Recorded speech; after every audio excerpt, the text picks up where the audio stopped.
Hello everybody, I'm Jim Durrett, Mayor of Montgomery County, and this is another one of our interviews or series in putting the spotlight on people that really make county government work. As I've said every time, many times the spotlight shines on the mayor's office, and it should shine somewhere else, especially the bad sunshine shines on us. So I want to introduce to y'all really a great friend, but Montgomery County trustee, Kimberly Wiggins. Thank you for having me, Mayor. I'm so glad you're here. And this is different than some of the other interviews that we've done because Kimberly is an elected official. So I've got some really, really good questions for you. Okay. But first of all, before we ever get started on any of the questions, just tell everybody about Kimberly Wiggins. Kimberly Wiggins is from Brownsville, Tennessee. I moved here with my husband after he retired from the Army, and he said, this is going to be our home. And I thought, my brother came up here for Fort Campbell. I have friends who went to Austin Peay. What else is here? And I was in for a treat. I'm still in for the treat. I'm loving living here. So that's a little bit about me. Came from an entrepreneurial family. We owned a little bitty TV station, and family had a video business. Mom sold real estate. So I thought, I'm doing none of those things. And I landed here in Clarksville. Yeah, so once you got here, and first of all, your husband O'Neill is a great person. Thank you for his service to our nation. But what'd you do after you got here? So I was regional manager for Bank of America when I first moved here. And then I went back to my roots from Memphis in that area, First Tennessee Bank. They were here, and I called up and I became private wealth manager, so I didn't have to travel as much. And then USAA moved to town, and they said, we need a wealth manager. So I went over there and spent some time working with a lot of retirees from many states because people were happy they could see a person, a real person. And then I thought, man, this sure is nice to work, live, serve, and play in your community. And one day I got a phone call from an elected official. We used to always say, oh, let's take yoga together. We got off work at 5 o'clock. That's awesome. You know, for those of us who drive hard. And she called me and said, hey, we need a banker. We need a banker to help run our trustee's office. And I thought, okay, I'll find you somebody. She said, no, I'm talking about you. And so, you know, the trustee's office is the bank for Montgomery County. And I said yes, O'Neill said yes. Actually, what she said, what God, you and O'Neill do with this is yours, but it was put on my heart to call you and tell you. And I'm glad that she made that. Well, I know you're a very spiritual woman. I'm sure you prayed about it a bunch too. And you kind of stole my next question. Sorry. About why did you decide to run for trustee? And what I was going to say, really, you have a very extensive banking background, financial background, big. And so a friend suggested that you run for county trustee. And correct me if I'm wrong, I think that was 2018. That was 2018. What happened? Well, I guess you got elected, didn't you? I did. And so the other thing, we have a mentor in town, and I said, well, what do we do? She said, I don't know. Call her. She'll tell you what to do. So I called Betty. I said, Betty, can I win? Betty said, you can win. And off we went. And rest is history. Well, you told me, you said, hey, you told O'Neill, you said, you can give her some runway and let her get to learn the community and people. Awesome. She'll be fine. So you've really been an elected official for almost 4 years? Almost, my first term. And Kimberly is up for re-election, but guess what? No opposition. Thank the Lord. Isn't that a blessing? It is. Isn't that a blessing? I mean, I don't really know that people realize that when you run for a public office, I think most people do it because of their heart and they have a servant heart. But then if it's state legislature, it's 2 years, but if it's a county office, 4 years, you got to do it again. And it's some grueling work. It is. Work. Campaigning is tough work. So just talk to us about what would be a typical day for Kimberly Wiggins in the trustee's office. And I know every day is not typical because unfortunately, people have to pay taxes. But they like it a little. I know, just a little bit, just a little bit. Some like it a little bit. And so I know a typical day during tax season is probably a lot different than a typical day, just say in July. Yes. Or June. Yes.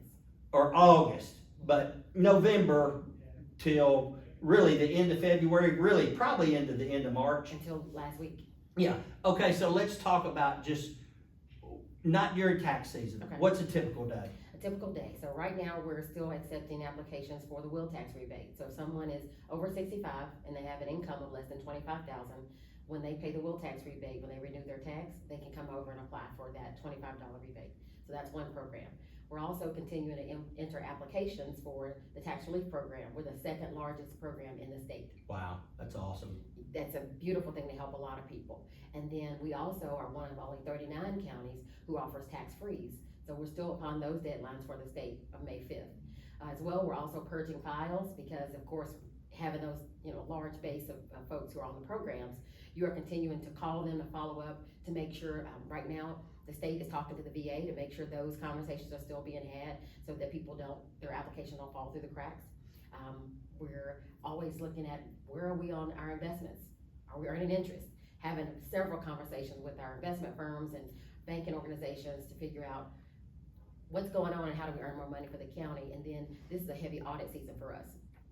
So we're auditing transactions, we're randomly pulling transactions, we're auditing our safe, we're auditing some of our bank accounts, we're auditing the transfers that happen in and out. So while you're in a heavy feverish, feature time of moving money and transferring for the school systems and the county to get paid, did we collect what we're supposed to collect? Are we ahead of collections? Are we behind collections? You're giving me a headache. There's lots of work to be done. It is. It never it is. ends. So I know you do that really kind of year round. During tax season, it really, your office environment kind of becomes totally different. I'm sure during off tax season, you have some people in and out, but during tax season, I mean, I'm probably sure in December and January, you just have people in and out, and because some people don't like to pay online. They do not. They said, I want to come down here and see the folks who are working for us and serving us. But here's the fun part. So the city has a clerk over in our office, and now we send a clerk over to their office, the one that's in Gas and Water on Cunningham Lane. So that's the other thing. People say, wait a minute, I have my bill in the car. They really do get a little bit excited when they find out they don't have to go to two places. That's It's awesome. easier to do business. Yeah. And they even gave me a window, so I love it because I'm over there in my little window 8, working it out. But they audit me often. They're like, don't you give away our money? So we have a little bit of fun, but they do audit me twice a day. Yeah, well, that's good, that's good. Well, I'm gonna say something, but then I'm gonna ask you a question, but because I know like having somebody from the city office in there is a significant improvement, and you sending somebody down to City Hall. I know those are things, but I don't know that the general public knows that how much collaboration goes on between like your office and the county clerk's office. Because just like the wheel tax thing, I mean, that's something that kind of initiates in the clerk's office, but y'all do it. Right. And then there's stuff that happens in the assessor's office that obviously has a huge impact on you. So there's a lot of collaboration that goes on between you and other elected officials. Absolutely. Yeah. We're a team, to your point. So when someone sells maybe a farm and there's a rollback tax, that information comes to us from the assessor. Hey, go ahead and send them this rollback. When there's a correction, someone says, hey, my value isn't what I think it should be, and they have a hearing with the assessor, The appeals the appeals committee, yeah. thank you. And so from there, we get the instruction, go ahead and change this value, send them a refund or whatever needs to happen. The county clerk is the one who sends people over to get the wheel tax rebate. The Veteran Services Office sends people over to apply for tax relief. Yeah. So we're all referring our customer, they don't just pay taxes, they really do get benefits from making sure we're all in tandem. Registered Right. deeds, I call them, they're the vital records department. Without vital records, you can't go to the doctor, which is Aaron's office, and then you come over to my office, which is, the finance office. But you're right, it's a well-oiled, we run like a business in this, it's one big organization, and nothing against our other peers in our other counties, but the way that our offices work, even when someone calls you and they have a complaint, you're calling us because you already know how our office works. Yeah. Are you aware of it? And what can I do to help them understand what the process is? And the support is just unmatched. I really do believe that, and I'm not throwing myself into this mix, but we have such a great group of elected officials that I don't want, this is a bad word to use, but they're not necessarily worried about just their turf. It's not just their shop. If there's something you can do to help the clerk's office or something the assessor's office can do to help, and it's communication and collaboration that y'all all work so well together. And I really think it's one of the reasons that sets Montgomery County apart from other communities.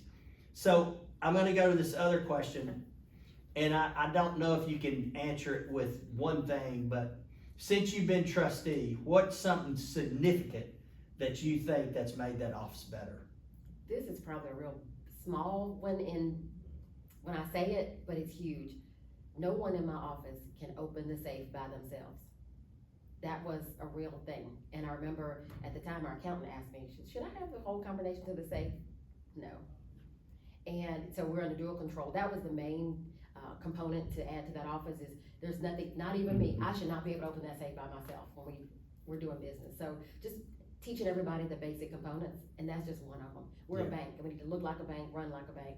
No one has full access to any of the dollars from Montgomery County. It takes two people, and there's always an overseer. I mean, I was gonna say something, I better not, cause it's a security thing, so just, let's pretend like so, how do you like being an elected official? I don't know that part, I like that. See, the question I've been asking some people is, how do you like working for government? But you're different. Well, I do still work for. Oh, I know you right? do. But I'm saying to your point, It's different. It's different, and it feels different because I get the opportunity to actually serve in the community where I work, where I live, where I play. Right. Where you really are, these folks who I'm talking to, I live next door to you, I live down the road from you. Yeah. And to me, there's a different level of accountability in a very good way. Mm-hmm. So you get to really see who you think you are in action every day. So what would you say to somebody, well, if somebody came up to you and said they want a run for trustee, you'd say, oh, no, you don't want to do that. Say that seat is taken. Have you thought of something else? So what would you say to somebody that was thinking about running for public office? And we'll use county commissioner as an example because you have a lot of interaction with county commissioners, with city council members, with the city mayor. What would you say to somebody that was thinking about running for public office? Know your why. County commission and even city council, people think, oh, those are part-time jobs. They work just as many hours as you and I do. They do. Because they're answering the question, they're studying, so know why you're doing it. If you're doing it just because you're mad at somebody, that is not a good reason when you're having to call people back at night and go walk land on the weekends and go drive out and find out where these sinkholes and potholes are. We run a big organization, and it takes a lot of us to do it. And what I did say to somebody in my very frank Kim Wiggins way is, this is not a game. We are running major organizations here. Yeah. And so I would say, if you're doing it just because you're angry, find somebody to support. Right. Because you're gonna need the time and the space to be able to serve properly. Know your why. I like that. That's strong. Talk about, Kimberly, some short-term challenges that you might see in the trustee's office. Or even a long-term challenge. Continue to make sure we build momentum and have a solid team who wants to be, pay is different. And pay doesn't fix everything. Money only makes you happy for a certain amount of time. Right. But knowing the benefits of working for such an organization as Montgomery County and knowing why we work here and who we serve and having the right heartbeat for the job. And so for me, it's the talent, making sure we have the right talent and reaching people who normally wouldn't look to work for county government, but they absolutely fit the mold of someone who wants to serve, who wants to be a banker, but also wants that balance of work, family, and serving in your community. And we talked about this earlier, and we talked about some people like to pay taxes a teeny bit, but I think y'all really, you have a lot of people that come in your office that are paying taxes that they're not mad, they're not upset, they're cordial, they're that, and then you have the folks that come in that, they're just gonna be who they are, and they're one of those people that just doesn't like to pay taxes of any sort, but unfortunately, it's the world we live in. But your people, when you talk about one of your challenges is the right people and getting people in there, they really have to be people persons, if that's the way you say that, but they do, don't they? You have to have a heartbeat for people who don't understand, because all people want is an answer. Respect me enough to give me a full explanation. To your point, but also remember this, for the one person who's upset with us, there's hundreds, literally, who are in the office, who are waving, hey, good to see you, we run out and hug them, we laugh, we have a good time, and they have gone to church with them, or they went to school with their children. It is it's a small community, even though we've grown a lot.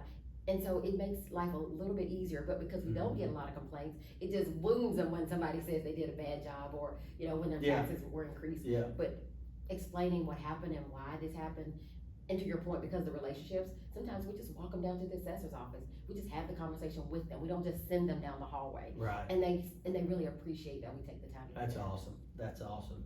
So if you're interviewing somebody, we're talking about staff, we're talking about personnel. If you're interviewing somebody to come to work for the trustee's office, what do you tell them why they should? So, What's your why? So my why is because I can promise you that when you work in this office and you work for this county, you're gonna be fully supported. If you make a mistake, we can fix it, but don't hide things from us. That's not okay.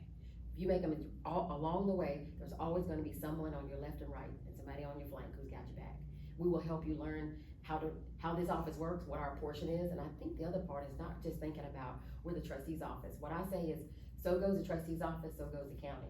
Whether that's audit, whether that's us collecting, whether it's us being honest and open and asking for help, we've gotta make sure our hands are clean, so that at night we can sleep.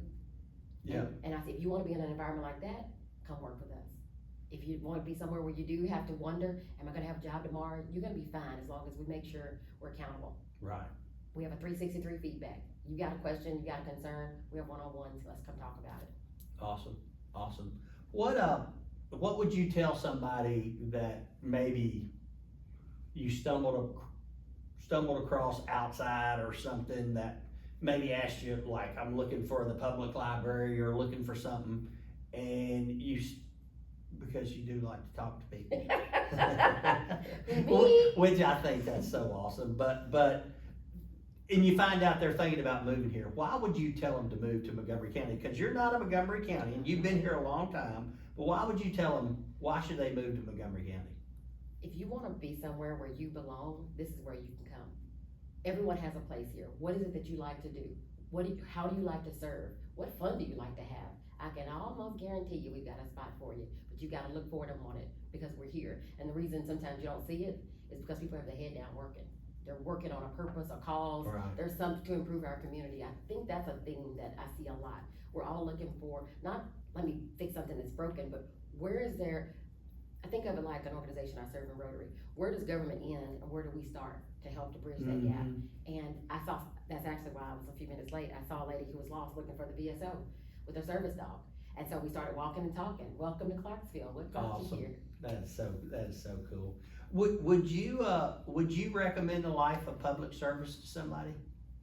I would. If you're married, make sure your family is all in, because it is a family affair. You not like, Excuse me. bless you. It's not like another job where you get to go in and clock out. Once you wear the hat, we're serving all the time. And so as a single person, I think it'd be something that's a nice challenge, but I really get to serve with O'Neill like you get to serve with Mary. They get to guide us and coach us and mentor us and pull on our jacket a little bit from time to time.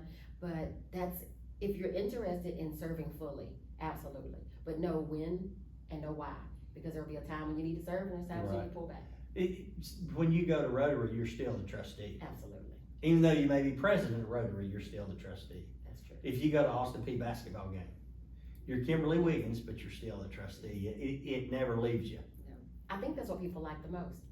Everywhere we go, we're not removed from the community. That part I most admire about our community. There's no elected official that you can't find their phone number, look up their phone number, get it from somebody. We don't care. Right. Look us up on Facebook, text us. We're here, and we did it on purpose. Right. We set it up that way where you shouldn't have to call somebody else and feel like you can't reach one of us. Well, I know one thing about you is, as I said in the opening so many times, the mayor's office, they're gonna get the complaint, or sometimes we get the spotlight and not necessarily always deserve it. Probably more times than not, we don't deserve it.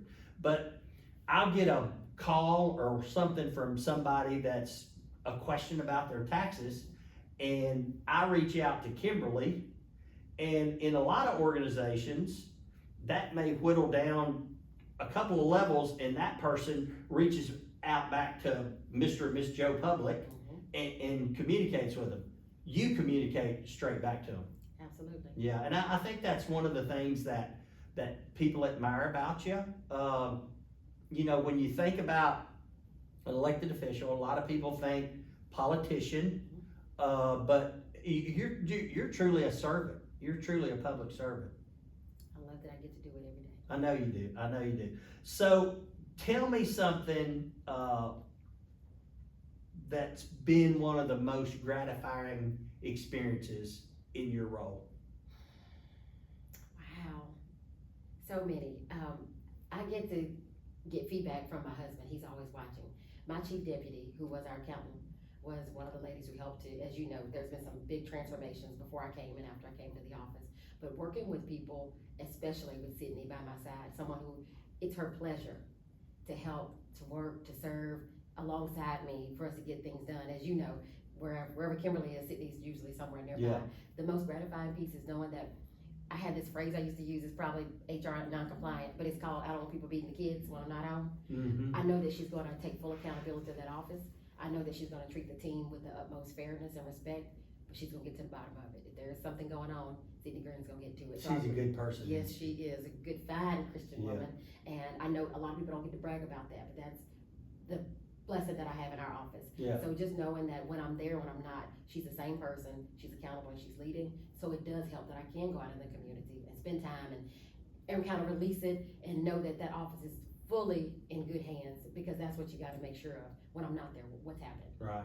That was supposed to be my last question, but it's not gonna be. So because you said it earlier and I meant to ask it and my mind went somewhere else, but when you were talking about the county's investments, you know, I think when people think about the trustee's office, they're like, that's where I go to pay my taxes, tax collector, whatever.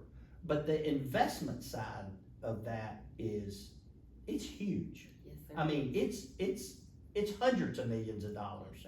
And there's money that comes in that goes directly to schools. There's money that comes in and goes directly to this. There's hotel motels that you had to physically go out and audit. I mean, but that investment side is really, really big, isn't it? It is. We spend a lot of time looking at where is the money, because there's something about public money. Our money is public. Not everybody can hold it or touch Right. it, because the banks have to pass certain tests through the state. So you're right, we're always having a conversation. Do we have too much in this bank? Do we not have enough over here? Are we getting the right interest rate? Are we buying safe, investments for our county? So it does help to have the investment background, but that is it's an everyday conversation, especially in this market of how interest rates are so low. Yeah. And then dealing with the banks themselves. I mean, you're a bank dealing with a bank and they may charge us excessive fees or they may do something like that. And I know y'all have to be on top of that every single month. Every single day. So we're very fortunate that, I will say this about our banks, they are in the business of making money. They are for-profit organizations. But anything we've needed from Montgomery County, they have been more than accommodating. Right. We have the least amount of fees we've had historically in our office, due to the fact that they love the county and they want to see us do well. Awesome. Awesome. I'm grateful. You should be. This has been so much fun. I think with this interview, we probably laughed more than we have at any other one. But usually when Kimberly and I talk, we do smile and we do laugh. So it's been such a pleasure. Anything I didn't ask you that you might want to let people know about the trustee's office or about Kimberly? Well, not so much about me. I know you're not there yet, but it's coming about your retirement. I want to thank you for mentoring me. We got to cut. Mentoring. You're so sweet. You mentor a lot of us, and well, thank you. You have to know a lot of things about a lot of offices, and I appreciate that. Anything I need to know, because it takes about 4 years to get to where you need to be. I'll never say that when somebody says I need another 4 more years. I'm sorry for saying it in the past. And so you've helped, and you've always been so patient in this learning curve. So well, thank you. Thank you. I'm very humbled by that. It's been such a pleasure, and such a pleasure working with y'all. And really almost every day it seems like our paths cross doing something. And so thank you so much for your serving heart more than anything else, but I'm sure glad you're the trustee for Montgomery County. Thank you, Mayor. Thank you. Love you. I love